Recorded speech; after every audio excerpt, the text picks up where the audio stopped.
countries, and the companies within them are now more alternative sources for supply chain and creation of goods and services, and important to the worldwide economy. Right. And that's equally as important. And last but not least, it is not only the issues of the economy, but the contributions that will come from this part of the world as well to future endeavors.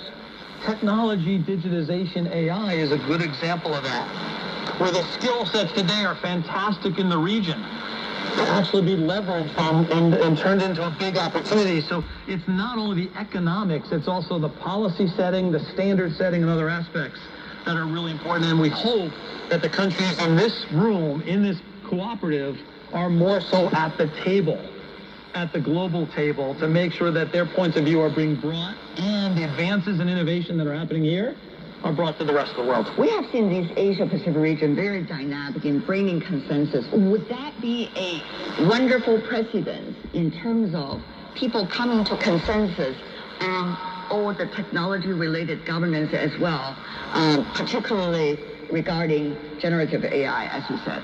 Absolutely. Where are we now? Once again, the state of the world. We're at that early stage, but I do think there's an opportunity for the discussions today and what comes out of these meetings to continue to be a role model for the world, and then for the world to jump in, but to make sure that we are having them in a very open way, because there is different points of view on this. And back to your point around discussion, it's going to be discussion, agreement, and then ultimately framing this up in the right way for people to apply it at the local level. And I do think there's a big opportunity. Organizations are seeing it today in terms of the amount of innovation that's happening in this part of the world. And I think they're going to want this going forward, because you need that trust in the AI as that becomes both demonstrably important to them to deal with effectiveness and efficiency as we go through a slowing economy and margin improvement.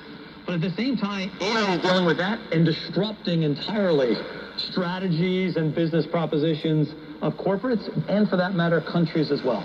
And the wonderful thing is, how will the latest AI technologies and governance of it work with the sustainability? So what do you see is likely to be the synergy here? As a first question, which is the definition of sustainability. Right.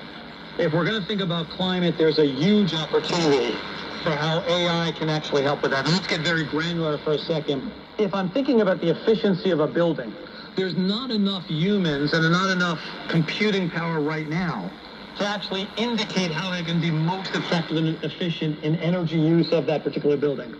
And the AI is powerful enough today, and the computing power is sufficient enough today to do much better than the human decisions can be. There's a tremendous opportunity as a result to think about how can we drive for more efficiency using AI as we think about the energy uses of buildings like this, for example.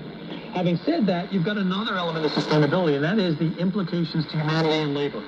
And as AI comes forward, there's many different doomsday discussions around how many jobs will be taken away from that. And yes, if we don't actually think about how do we enable the AI to be more effective and efficient, while at the same time redeploy the talent in new and different areas, we will have a mismatch, which will create more social unrest, which is something we cannot afford to have. And what we're talking about here is a pretty big timing gap. Humanity has proven over time, anytime there's a large-scale transformation impactful on labor, we have historically been really good sometime thereafter of figuring out what to do with that excess labor capacity and put it into new and different ways.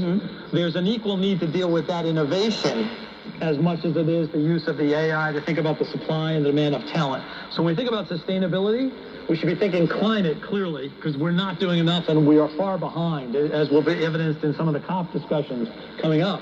But let's not forget the implications to labor, workforce, and humanity overall as well.